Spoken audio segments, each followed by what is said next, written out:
Kui sulle meeldivad elektrimastid ja nende tantsud, tule elektrienergeetikasse, me räägime neist. Kõrge pinge.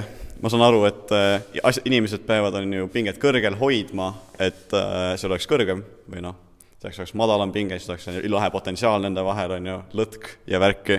Aga kui sa tahad asju kõrgel hoida, ma olen aru saanud, et see asi, mille peal see on, peab jääma sinna. Ma näen, et sul taga on ilusasti pandud puidust, mida on mingi isik närinud vahepeal, aga ma enda personaalse testimise järgi olen ära tõdenud seda, et puit pole kuigi veekindel. Ei ole või? Nagu vettis läbi. Õllevaat näiteks, veinivaat. No see pole vesi. Sen saab veega asendada, õlu ongi suures osas vesi ju. Aga tegemist on elektripostimasti ühe näidisega lihtsalt sul siin, et eks oleneb materjali hinnast, mis sa saada tahad. Ja võib-olla puit on, tundub loomulikum, lihtsam panna, kergem, et seal on mitu asja ühes, miks seda ühte või teist asja kasutatakse. Nii et näiteks lihtsus ongi, et saab võib-olla piisavalt kerge, kui ta kuiv on, saad meestega kuskil selle auku visata, augu lihtsasti puurida, on sul kuskil õhuline olemas, kus sul vaja on.